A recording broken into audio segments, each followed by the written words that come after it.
পেটে গ্যাস হয়, বুঝলেন? খুব গ্যাস হয়। সেটা খুব টের পাচ্ছি। গত ৪৫ মিনিটে শ-দেড়েক ঢেকুর তুললেন। ১৫০ না মশাই, ২০০-র বেশি। কি থেকে যে গ্যাস শালা জন্মায় সেটাই ধরতে পারছি না। সেই দুপুরে পাবদা মাছের ঝোল দিয়ে ৪টি ভাত খেয়েছি, সেটাও গিয়ে পেটের মধ্যে গ্যাস সিলিন্ডার হয়ে গেড়ে বসে আছে। আজ পাবদা কিনেছিলেন বুঝি? ভালো, পাবদার কাছে কিচ্ছু লাগে না। যা বলেছেন। আমাদের বাজারে সুকুমার বলে যে মাছওয়ালাটি আছে, সেই একটু ভালো জিনিস রাখে। আর সবাই তো কাটা পোনা চিতিয়ে বসে আছে, নয়তো উম, আর বোয়াল আর তেলাপিয়া। কত করে নিল? সেটা আর জিজ্ঞেস করবেন না। দামের কথা মুখে আনাই পাপ। অবিশ্বাস্য মশাই, অবিশ্বাস্য। তবে বাবার বয়স হয়েছে, কদিন ধরে জিজ্ঞেস করছিলেন। হ্যাঁ রে, বাজারে পাবদা ওঠে না, তাই আনা। আপনার বাবা তো পুলিশে ছিলেন, তাই না? হ্যাঁ, অ্যাডিশনাল ডিএসপি। বড় পোস্ট। হ্যাঁ, তা তো বড়ই। বাড়িটা তো আপনার বাবারই করা, তাই না? দিব্যি বাড়ি। হ্যাঁ, তা মন্দ নয়। এ বাজারে কলকাতায় ও বাড়ি হেসে খেলে ২০-২৫ লাখ দাঁড়াবে। হ্যাঁ, 25 লাখ অফার পেয়েছি। অফার মানে? বাড়িটা বেচবেন নাকি? উম, উম, আরে না মশাই, বাড়ি বেচে যাব কোথায়? তবে অনেকে আছে না, ভালো বাড়ি দেখলেই একটা দর হেঁকে বসে, এই সেরকমই ব্যাপার। তবু ভালো। আমি ভাবলাম বেচার তোড়জোড় চলছে বুঝি। আজকাল প্রমোটারদের যা দৌরাত্ম্য। সে তো বটেই। তবে ভাবছি বাবা যতদিন বেঁচে আছেন ততদিন তো আর বাড়ি প্রমোটারকে দেওয়ার প্রশ্নই উঠছে না। কিন্তু বাবা মারা গেলেই সেই সাবেকি সমস্যা, ৩ ভাইয়ের ভাগাভাগি। আর বাড়িটাও এমন প্ল্যানে তৈরি যে ঠিক ভাগযোগ হয় না। তখন প্রমোটারকে না দিয়ে বোধহয় উপায় থাকবে না। সে তখন ভাববেন। আপনার এক ভাই পলিটিক্স করতো না? আমার বড়দা ইলেকশনেও দাঁড়িয়েছিল। আর মেজোজন? ছোটদা তো, তিনি ইনকাম ট্যাক্সের উকিল। মেলা পয়সা না? তেদার পয়সা, সব মারোয়ারি ক্লায়েন্ট। সব একসঙ্গেই আছেন তো? পাগল নাকি? বর্দা গড়িয়ায় বাড়ি হাঁকিয়েছে সেই কবে। শেষদা ফ্ল্যাট কিনেছে ভবানীপুরে। আমি পৈতৃক বাড়িতে পড়ে আছি। আপনি তো ব্যাচেলার, আলাদা বাড়িতে থাকার দরকারটাই বা কি? দরকার নেই ঠিকই, কিন্তু দায় দায়িত্ব ঘাড়ে এসে পড়ে কিনা। এই ধরুন, দাদারা সটকে পড়ল, কেউ বাবা মায়ের দায়িত্ব নিল না। কিন্তু আমি ব্যাচেলার বলেই সটকাতে পারলুম না। বয়স কত হলো? প্রায় 40। এমন কিছু বয়স নয় কিন্তু। বলেন কি? আমার তো সবসময় মনে হয় বুড়ো হয়ে গেছি। বিয়েটা হলো না কেন? কপালে নেই বলে। 3 ভাইয়ের মধ্যে আমি অগামার্কা। ছাত্র ভালো ছিলুম না, চাকরিও ভালো জোটেনি। একটা সিন্ধি কোম্পানিতে আছেন না আপনি? আছি বটে, তবে না থাকার মতোই। অপমানজনক বেতন, হাড় ভাঙা খাটনি, কোনো রকমে গ্রাসাচ্ছাদনে চলে যায় আর কি।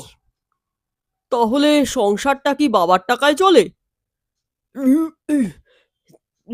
চললে তো হতোই, কিন্তু ওটা আমি চালিয়ে নিচ্ছি। বেতনের টাকা সবটাই খরচ হয়ে যায়। তা যাক, আমার আছেই বা কে, খাবেই বা কে? ও, দাদারা কিছু দেয় না না? না, আমিও চাই না, তারাও দেয় না। আপনি তো তাহলে স্কেপগোট, বলির পাঁঠা। তা বলতে পারেন। তবে অত হিসেব টিসেব করে কি বা হবে? চলে তো যাচ্ছে। অসুখ বিসুখ বা মোটা খরচের পাল্লায় পড়লে অবশ্য বিপদ ঘটবে। বাবা কিছু দিতে পারেন তো। আফটার অল পুলিশে চাকরি করেছেন, হাতে ভালোই থাকার কথা। আছেও, কিন্তু দেন না। তার সাফ কথা, এতদিন তোমাদের প্রতিপালন করেছি, এখন তোমাদের কর্তব্য মা বাবার প্রতিপালন করা। এই নিয়েই দাদাদের সঙ্গে খিটিমিটি। তারা পালিয়ে বাঁচলেন তো। পালানোরই কথা, আজকাল তো পালানোই রেওয়াজ। আপনি পারলেন না তাহলে? পালানোর কি আছে, ওরা বউ বাচ্চার ভবিষ্যৎ ভেবে পালিয়েছে। উহ, উহ, আমার তো সে বালাই নেই। বিয়েটা করলেন না কেন মশাই? লাভ অ্যাফেয়ার ট্যাফেয়ার ছিল নাকি? সত্যি কথা শুনতে চান? আপনার যদি আপত্তি না থাকে। লাভ অ্যাফেয়ার বললে বাড়াবাড়ি হবে। একটা মেয়ের প্রতি একটু সফটনেস ছিল, কিন্তু কথাটা তাকে মুখ ফুটে জানাতে পারিনি। ও, তাহলে আর লাভ অ্যাফেয়ার কি হলো? দুঃখের কথা হলো, পরে আমার এক খুড়তুতো বোনের কাছে জানতে পারি যে সেই মেয়েটাও নাকি আমার প্রতি সফটনেস ছিল। সেও কখনো বলতে পারেনি। এ হে, এ যে খুবই দুঃখের ব্যাপার। মেয়েটার কি বিয়ে হয়ে গেছে? তা হবে না, সে এখন ছেলেপুলের মা, ঘোর সংসারী। তার তো হিল্লে হয়ে গেল, আপনার তো হলো না। ইল্লে আর কি, জীবনটা কাটিয়ে দেওয়া তো, সে কেটে যাবে। মা বিয়ে দিতে চান না? আগে চাইতেন, তবে দুই বৌমার কাছ থেকে যা ব্যবহার পেয়েছেন, তাতে বোধহয় আগ্রহ কমে গেছে। আর আমারও তো বয়স হলো। বয়সের চেয়েও বড় কথা হলো আপনি বুড়িয়ে যাচ্ছেন। এটা ভালো কথা নয়। ঠিক কত বয়স হলো বলুন তো? এই তো 38 পূর্ণ হয়ে 39 চলছে। সাহেবরা তো এই বয়সেই বিয়ে করে, 40-এ তাদের জীবন শুরু। সাহেবরা সব ব্যাপারেই আমাদের চেয়ে এগিয়ে, তাদের সঙ্গে কি আমাদের তুলনা হয়? আহা, তারাও তো রক্ত মাংসের মানুষ, তাদেরও জরাব্যাধি আছে। তা আছে, তবু তুলনা হয় না। জীবনকে ওরা ভোগ করতে জানে, আর আমরা জীবনটা কাটিয়ে দিই মাত্র। বেড়াতে টেড়াতে যান না? না, বেড়ানোর যা খরচ, শখ আহ্লাদ বলতে কিছুই নেই। আগে ময়দানে ফুটবল খেলা দেখতে যেতুম, এখন আর ইচ্ছে হয় না। সময় পেলে একটু আধটু টিভি দেখি, ব্যাস। পাড়ার একটা ক্লাবে একটু যাতায়াত আছে, এই সামান্য সোশ্যাল ওয়ার্ক করি। সোশ্যাল ওয়ার্ক করা তো খুব ভালো। মন দিয়ে করলে তো ভালোই, আমি করি সময় কাটানোর জন্য। কিরকম সোশ্যাল ওয়ার্ক? বন্যা ত্রাণ, খরা ত্রাণ, ওইসব নাকি? সেসবও আছে, তাছাড়া সাক্ষরতা অভিযান, রক্তদান, অ্যান্টি সোশ্যালের বিরুদ্ধে আন্দোলন গড়ে তোলা, এইসব আর কি। ভালো ভালো। তবে অ্যান্টি সোশ্যালদের সঙ্গে লাগাটা আবার বিপজ্জনক। এটা তো ওদেরই চুক্তি না? পুলিশ প্রশাসন সবই ওদের হাতে। যা বলেছেন, ভালো করে না বুঝে সুঝে আমিও বড্ড বিপদে পড়ে গেছি। তাই নাকি? কি ব্যাপার? এই টাপু বলে একটা ছেলে আছে আমাদের পাড়ায়, ভালো ছেলে। সে একজন অ্যান্টি সোশ্যালের পাল্লায় পড়ে বকে যাচ্ছিল। তার বাবা এসে ক্লাবে কেঁদে পড়ে। আমরাও ভালো করে না ভেবেচিন্তে অ্যাকশনে নেমে পড়ি, কিন্তু তার ফল দাঁড়ায় মারাত্মক। সেই অ্যান্টি সোশ্যালটা, তার নাম টিপু, দলবল নিয়ে এসে ক্লাবে বোমাবাজি করে গেল। এই তো মাত্র দিন 15 আগে এক সন্ধ্যাবেলা। সর্বনাশ! কেউ মার্ডার হয়নি তো? না, তবে দুজনের সপ্লিন্টার ইনজুরি হয়েছে। এই বেঁচে গেছেন তাহলে? না মশাই, ও বাঁচাও তো সোজা নয়, শাসিয়ে গেছে, সবাইকে দেখে নেবে। ও বাবা! তাহলে তো আপনি বিপদের মধ্যেই আছেন। তা আছি। উম, উম, পুলিশ অ্যাকশন দেয়নি? রুটিন মাফিক নিয়েছে, ওদের কেউ ভয় পায় না আজকাল। সেই টাপু ছেলেটার কি অবস্থা? পালিয়েছে। তাকে ফেরাতে পারবেন মনে হয়? বলতে পারি না, সবাইকে তো ফেরানো যায় না। সৎ পথে থাকার আকর্ষণ আজকাল কমে যাচ্ছে। ইয়ং জেনারেশন আজকাল একটু গা গরম করতে চায় বোধহয়। এ ব্যাপারে আপনাদের নেক্সট লাইন অফ অ্যাকশন কি? সবাই ভয় পেয়ে গেছে, অ্যাকশনে কেউ যেতে চাইছে না। তাহলে আপনারা রণে ভঙ্গ দিলেন বলুন? একরকম তাই, বোমা পিস্তলের সঙ্গে লড়াই করব কি করে? তাই তো বলছিল মশাই, অ্যান্টি সোশ্যালদের সঙ্গে লাগা বিপজ্জনক। এ, উহ, খুবই বিপজ্জনক। উম, সেই ঘটনার পর থেকে টেনশনে আমার গ্যাস আর অম্বল বেড়ে গেছে। শুনেছি টেনশনে গ্যাস অম্বল বাড়ে। আমারও বেড়েছে। উহ, রাতে শুয়ে 200-250 ঢেকুর ওঠে। হাহ, আর ওসবের মধ্যে যাবেন না। ইচ্ছে করে কি যাই? একটা ঘটনা থেকে নানা ঘটনার ফ্যাঁকড়া বেরোয়। কিরকম? টাপুর মা এসে আমাকে ধরে পড়েছিল সেদিন। বলল, দেখো বাবা, ওই টিপু আর ওর দলবল আমার ছেলেটাকে মেরে ফেলবে, তুই একটা কিছু কর। মহিলাকে কিছুতেই বোঝাতে পারি না যে আমার মতো ভীতুকে দিয়ে কিচ্ছু হওয়ার নয়। অগত্যা বললাম, আচ্ছা, চেষ্টা করব। চেষ্টা করেননি তো? ঠিক চেষ্টা করেছি বলা যায় না, তবে টিপুর হদিশ করতে শুরু করি। ও বাবা, আপনি তো সাংঘাতিক লোক। কি করব বলুন?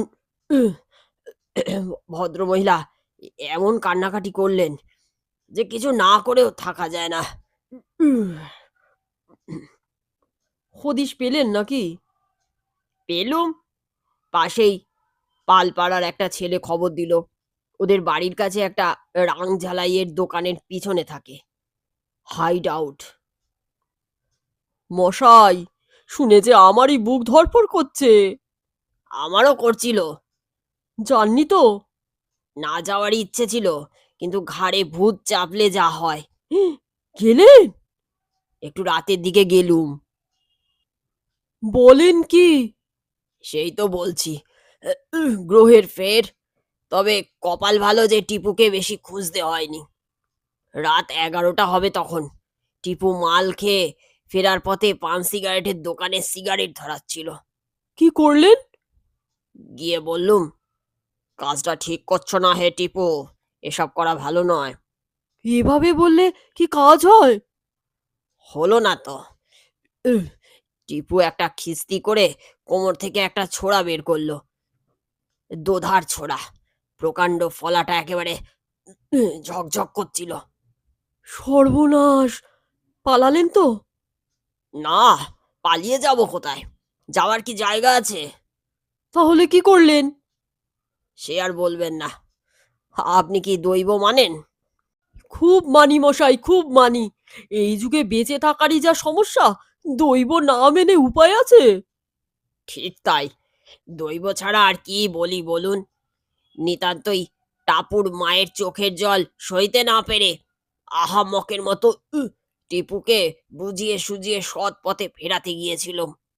কাজটা যে কত বড় ভুল হয়েছিল তা আগে বুঝতে পারিনি। অতি খাঁটি কথা মশাই। কাজটা করা আপনার মোটেই ঠিক হয়নি। তারপর হলোটা কি সেইটে বলুন। আগে কি যে হলো তা কি আমি জানি? ছোড়া দেখে আর টিপুর রক্ত জল করা উ, উহ, চাউনিতে আমার তখন শরীরে স্তম্ভন। এত ভয় খেয়ে গেছি যে হাত পা যেন কাঠ। ভগবানকে জীবনে ডাকিনি কখনো। আসলে ডাকার কথা মনেই থাকে না। সেই অবস্থাতেও মনে পড়ল না। টিপু ব্যাধের মতো এগিয়ে এলো, কিন্তু তারপর যে কি হয়ে গেল কিছু মাথায় ঢুকলো না। কি হলো? সেটাই তো বলবার চেষ্টা করছি, কিন্তু বর্ণনা দেওয়ার ভাষাটাও খুঁজে পাওয়া কঠিন। টিপু এগিয়ে এসে ছোড়াটা বাগিয়ে ধরে পেটে বা বুকে ঢুকিয়ে দেয় আর কি। ওদের তো মায়া দয়া নেই। কিন্তু কি কি যে হলো, হঠাৎ টিপু যেন পায়ে পা জড়িয়ে যেন নিজেকেই নিজের ল্যাং মেরে একটা পুঁটুলির মতো দলা পাকিয়ে পড়ে গেল মাটিতে, একেবারে আমার পায়ের গোড়ায়। বলেন কি? দৈব ছাড়া কি বলি বলুন? অবিশ্বাস্যেরও কিছু নেই, নিজের চোখে দেখা। ও, তারপর? পড়ে গিয়ে টিপু কেমন যেন ছটফট করতে লাগলো, গলায় গোঙানির আওয়াজ। মরতে মরতে বেঁচে গিয়ে আমি যেন কেমন ভ্যাবাচাকা খেয়ে গিয়েছিলাম, নড়তেও পারছি না। পানের দোকানিটা নেমে এসে টিপুর মুখে চোখে জলের ঝাপটা দিতে দিতে বলছিল, এর শরীরে কি কিছু আছে? দিনরাত চুল্লু টানছে, পাতা খাচ্ছে, শালা এবার মরবে। ও বাবা, জোর বেঁচে গেছেন তাহলে। দৈব ছাড়াই আর কিছু নয়। ঠিকই বলেছেন, তবে কিনা ব্যাপারটা চাউর হলো অন্যরকম। সেটা আবার কি? আর বলবেন না মশাই, লোকের মুখে মুখে রটে গেল আমি নাকি টিপুকে মেরে পাট করে দিয়েছি। বুঝুন কাণ্ড। আমার গায়ে না আছে জোর, না আছে মনে সেই সাহস, কিন্তু লোকে তা বুঝলে তো। সে এমন কাণ্ড যে টিপুর দলের একটা ছেলেও সাহস করে আমার কাছে এগিয়ে এলো না। উহ, আমিও আর দাঁড়াইনি, তাড়াতাড়ি চলে এসেছি। কিন্তু পরদিন সকাল থেকেই আমাকে নিয়ে পাড়ায় হই হই। এমনকি থানার দারোগা পর্যন্ত এসে আমাকে হিরো বানিয়ে অভিনন্দন জানিয়ে গেলেন। বললেন, আপনার জন্যই টিপুকে ধরা গেল। আরে বাবা, তারপর কি হলো মশাই? টাপু বাড়ি ফিরে এলো, আমার পা জড়িয়ে ধরে বলল, আপনার জন্যই টিপুর খপ্পর থেকে ছাড়া পেয়েছি, নইলে ওরা আমাকে শেষ করে দিত। হ্যাঁ, তাহলে আপনি এখন হিরো? কাকতালীয় ঘটনা আর কাকে বলে! যেভাবে আমাকে হিরো বানানো শুরু হয়েছিল, তাতে আমার ভয় হলো এবার টিপুর দলের ছেলেরা না আমার ওপর চড়াও হয়। উহ, উহ, মানুষের প্রাণের স্থায়িত্ব কি বলুন?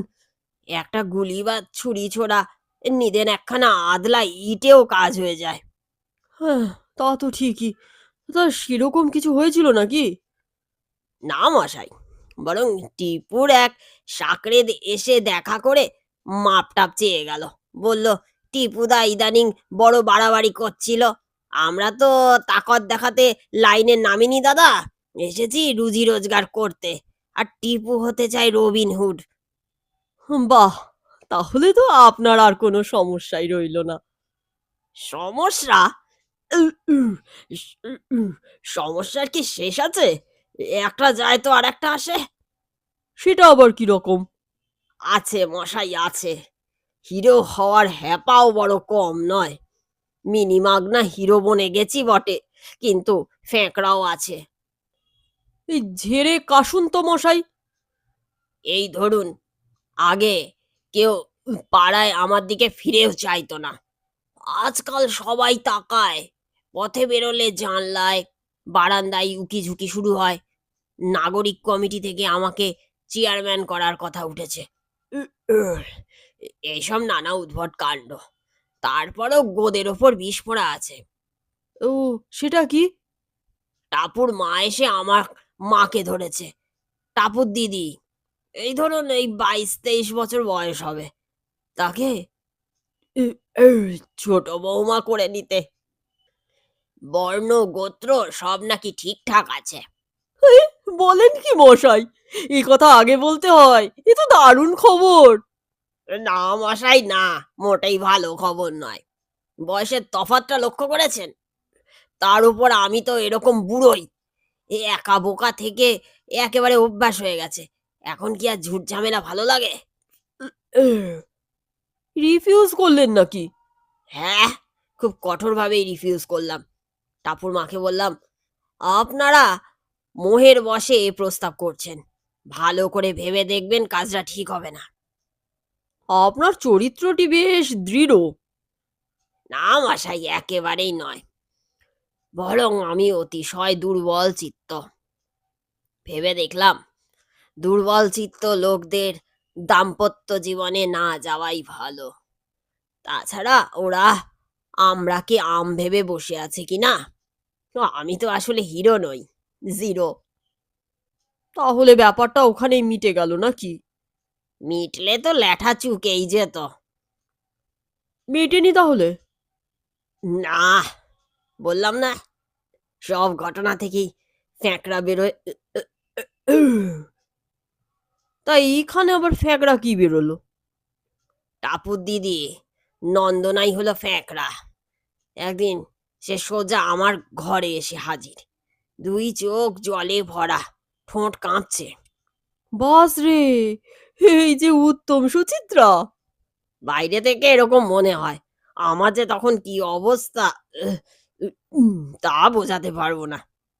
মেয়েটা দেখতে কেমন মশাই? ভালোই, রং তেমন ফর্সা নয়, কিন্তু মুখ চোখে শ্রী আছে।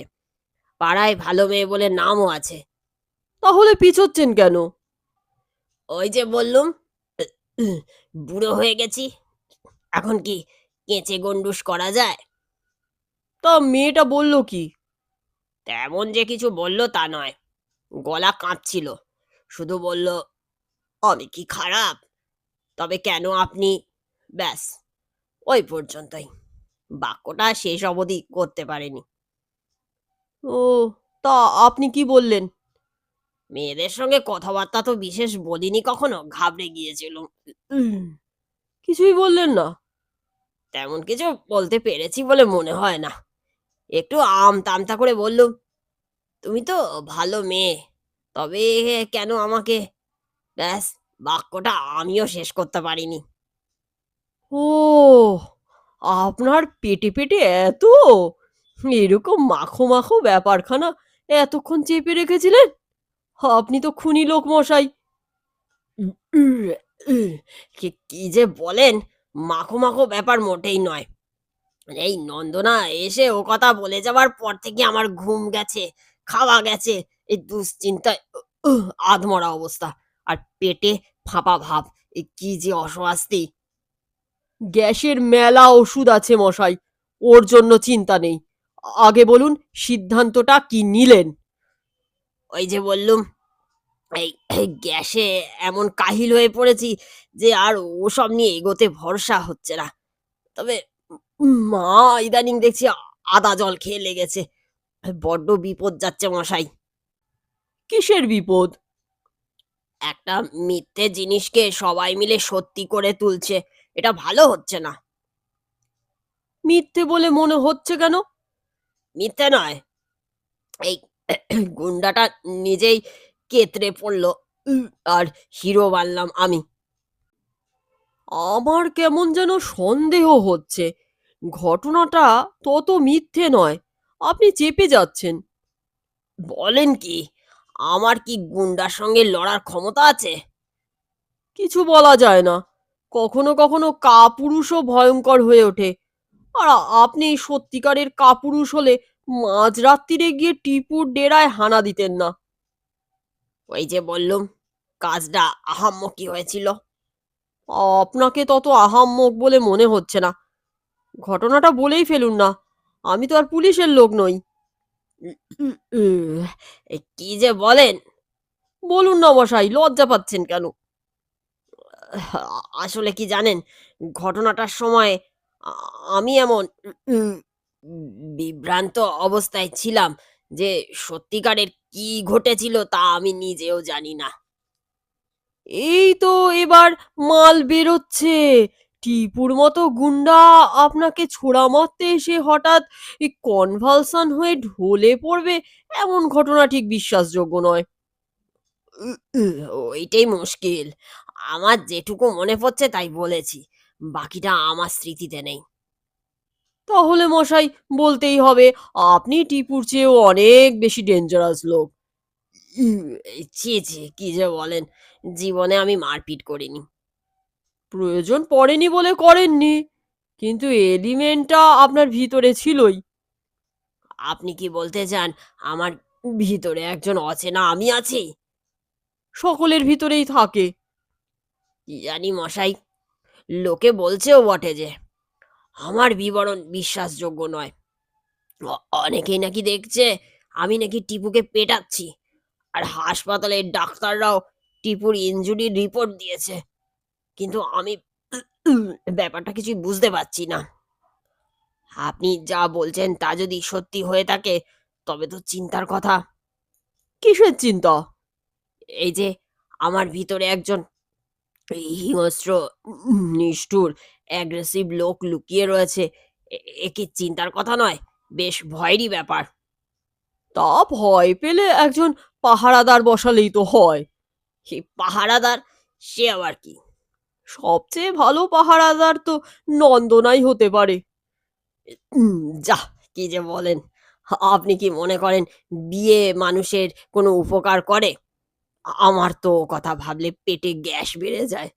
এ দেখলেন না কতগুলো ঢেকুর তুললাম? আজকাল বড্ড বেড়ে গেছে। আচ্ছা, টিপুর অবস্থা এখন কিরকম?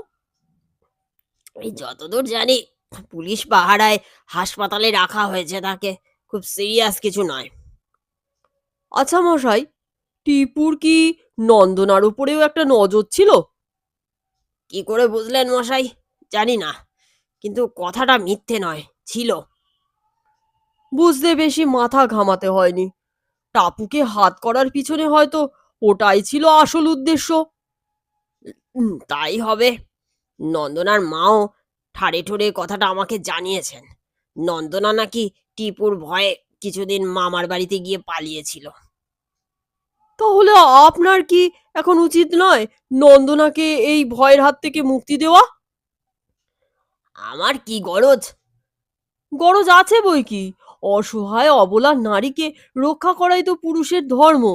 টিপু সেরে উঠলে যে নন্দনার আবার বিপদ। নন্দনা আর কাউকে বিয়ে করলেই তো পারে। সেটা দ্বিচারণা হবে না? তার যে আপনাকে পছন্দ। উহ, ধুর, আমি বুড়ো, গ্যাসের রুগী, কম বেতনের অপদার্থ একটা লোক। আমার মধ্যে কি দেখলো বলুন তো? সেটা নন্দনাকে জিজ্ঞেস করছেন না কেন? করে কি লাভ? যা বলবে তা গ্রহণযোগ্য হবে না। প্রেম তো একটা ইমোশনাল অ্যাক্সেস। ওর কোনো জোরালো ভিত নেই। আপনার কপালে কি আছে জানেন? কি? বয়স হলে বিড়বিড় করে কথা কওয়া, উদ্ভট উদ্ভট সব কাণ্ড করা, বাতিক আর বায়ুগ্রস্ত হয়ে পড়া, যা ব্যাচেলারদের হয় আর কি। তাছাড়া দাদারা ভুজুং ভাজুং দিয়ে বাড়ি দখল করবে, হাতের পাতে যা কিছু হাতিয়ে নেবে। আরও বুড়ো হলে আপনাকে গিয়ে উঠতে হবে বৃদ্ধাশ্রমে। বউ যেমনই হোক, ঝগড়াঝাটি করুক, মুখ নাড়া দিক, কিন্তু তবু সে পুরুষকে ঠিক সামলে রাখে। হুম, কথাটা ঠিক বলেছি? খুব বেঠিকও বলেননি। ব্যাচেলারদের ওরকমই হয়ে থাকে। তাহলে একটু ভাবি। ভাবুন, কিন্তু বেশি নয়। ভাবতে সময় নিলে হাউসফুল হয়ে যাবে। নন্দনায় কি পড়ে থাকবে ভেবেছেন? আগের টিট বেলায় যা হয়েছিল, এর বেলায়ও তাই হবে। উহ, উহ, আপনি বড্ড ভয় দেখান তো। ভয় দেখাচ্ছি না, সৎ পরামর্শ দিচ্ছি। আজকের দিনটা ভাবুন। ভেবে কাল সকালেই নন্দনাকে জানিয়ে দিন যে আপনি তাকেই বিয়ে করবেন।